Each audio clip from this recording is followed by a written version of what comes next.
So today, we're going to talk about, are you damaged goods? Mm.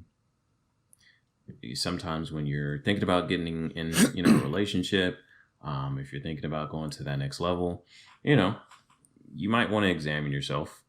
You might want to look at, because sometimes everybody has a past. Everybody has things that they've gone through, past relationships that they've been through, or situations that they experienced, within their families and things like that. That could affect, what you're bringing into a new relationship. So we're going to talk about a couple of things to look out for and how to know if you are damaged goods and what you can do about it. JE, I'm going to let you go ahead and take the lead. Yeah, I got pretty much a ton of notes. You can't really see it. But I want to make sure I give you guys thorough content to really process whether you're damaged goods or developed goods. So I have some points that I'm going to go through as briefly as possible, as quick as possible. And I have some points that I think BD would be able to chime in. And anytime BD feel like you can chime in, you can definitely chime in. But we got 3 questions that we're going to go through today. This is a very important topic because a lot of people are trying to be good to someone, but they're damaged themselves. Now, the 3 questions that we're going to address today is, number 1, what are damaged goods? Number 2, signs that you're damaged goods. And number 3, how to become developed goods. There's a difference between being damaged goods and developed goods. Let's get to the definition that I found online about damaged goods. Number 1, a damaged good is an item or items that were expected to be in good condition, but were discovered eventually that they weren't.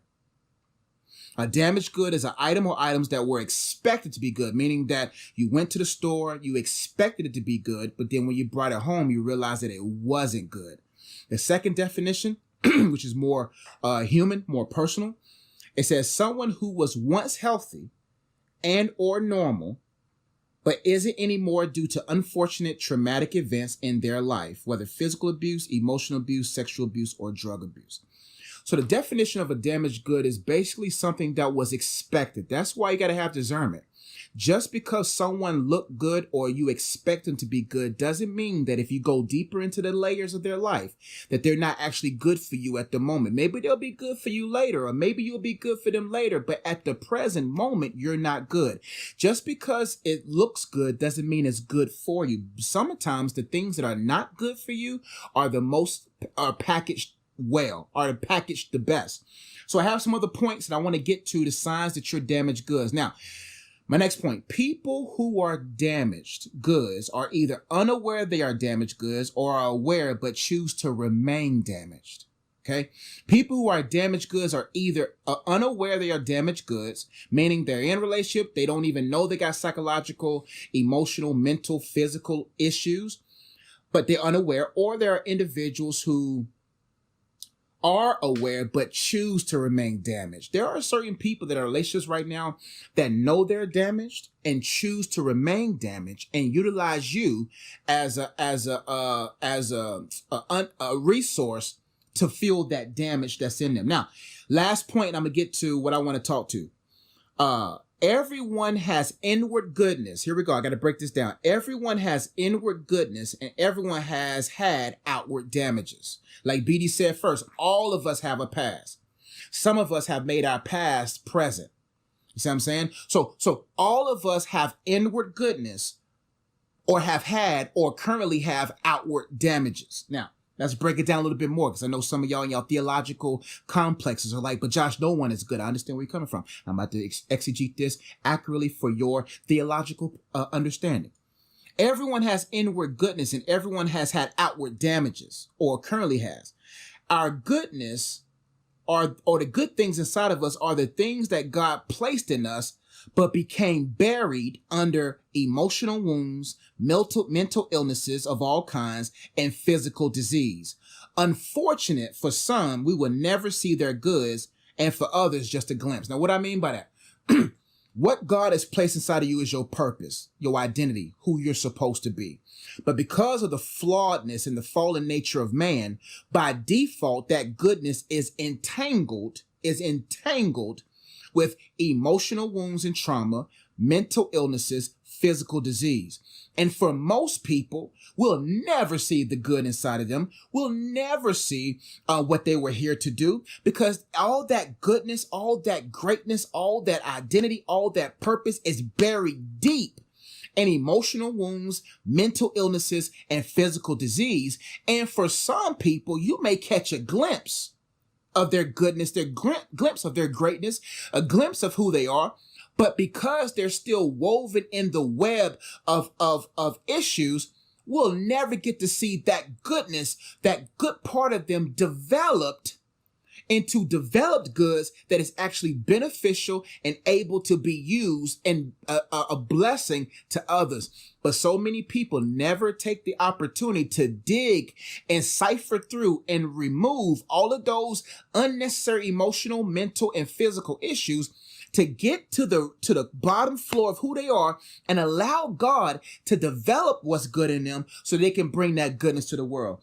So damaged goods, to recap before we get into what I want to get to, is items that were expected, items or individuals that were expected to be good, in good condition, but were discovered eventually that they weren't. How many of us got into relationships where everything looked good in the beginning, and then when you went to go a little bit deeper in an examination, you realize that that person is damaged, daddy issues, lust issues, or you realize deeper as you went into the marriage, it says marriage is a mirror, you then begin to realize, yo, I'm damaged myself. So I don't know if BD want to chime in there before we go to our second question, but that's just a quick definition, breakdown of what are damaged goods. All of us have something good inside of us, but sometimes that goodness is entangled with a lot of nasty things that's keeping us really from delivering uncontaminated goods to companions, to co-workers, to other people. So I don't know if BD, you want to chime in, or we can get into the signs of damaged goods. I'm gonna say go ahead and go. Let's go, because this is where BD gonna be able to chime in, because we got a lot of points here that we have to get through real quickly. But I have another point here that says all believers are refurbished goods. There's no such thing as perfect goods. There was only one perfect good, and that was Jesus. He came in the flesh, died, was buried, rose again, deposited spirit into everyone that believes on him for the full salvation of their life. And it's through the Holy Spirit that we become refurbished goods, where we realize that there's nothing good in me but God, and I give my goodness back to him so that he can be glorified through it as I help other people understand who God is. But let's get to the signs that you, or potentially us, are damaged goods. The good guys right now, we married, so when we talk about, we just want to see if these signs play a part in your life. And Coach got you an acronym. DAMAGED. Okay, D. Signs that you are damaged goods. The first D on this list, you're dishonest. Honesty is the best policy. If you are not honest with yourself, you're not will be honest with others. If you're not honest with God or yourself, you will never be honest with others. Many of us hide behind lies. So what happens is we think that and that's why you should never be a person that tries to jump into a relationship and you're not whole yourself. That's dishonest. It's crazy how many people divulge information about themselves in the beginning of a relationship, but that's really not who they are. And then you manipulate a person to get into a relationship with you. And then when they realize who you really are, now you have to play two characters. Now, all you had to do was heal up and present your best self so that you don't have to worry about what person am I today. You know you damage goods when you are dishonest. Honesty is the best policy. In order for you to be good to someone else, you have to be honorable. You have to be an honest individual. You have to be honest even if it hurts the relationship, even if it hurts you. That's why the best way not to lie is not to enter a situation that will cause you to lie if pressed.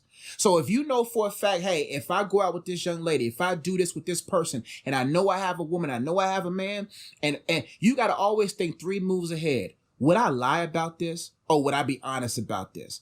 And so if I want to be a developed good for my wife, I got to make sure I avoid things that if pressed, I would not lie about.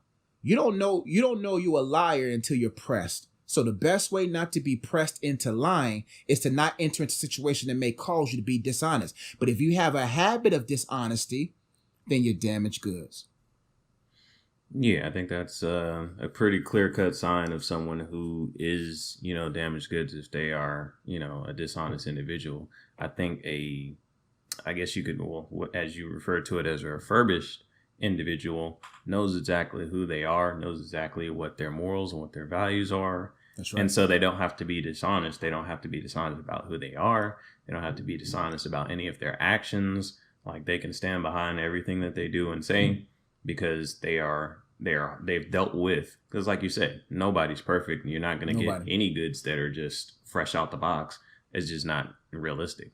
So someone who is refurbished, who has dealt with, the issues and the things that they've dealt with in the past and has been restored by God and has that confidence in God, is going to be 100% honest about everything, their intentions, about who they are as a person. They don't have to put on a front and try to, sell you that they're one way and they're really not, that they work out all the time, that they're at the gym 7 days a week when they're really not. 2 months later, they're not working out at all, So, yeah, that's definitely, dishonesty is definitely an example of someone who is damaged goods. Listen, realities should be donated.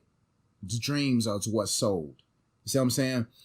I offer a reality. This is who I am. I don't got no Ponzi scheme. I don't got no false advertisement.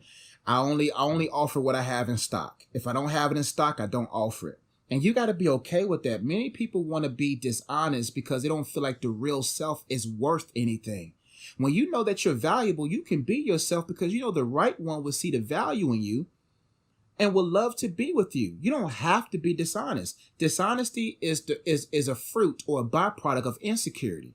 Mm-hmm. I'm dishonest because I'm insecure about something. Right. So let's get to the second D of my list of signs that you're damaged goods. The second D, signs that you're damaged goods. Thank you all so much for watching the Good Guys Podcast here on my YouTube channel. If you haven't already yet, make sure you subscribe to the Good Guys Podcast here. If you want to enjoy the rest of the content of this podcast, click this video over here. Make sure you hit the bell. Make sure you subscribe, leave a comment, a thumbs up. If you're watching this on Facebook, head over to YouTube right now. Type in the Good Guys Podcast. We'll love to see you over there. Subscribe, hit the bell, leave a comment, thumbs up. We'll see you over there soon.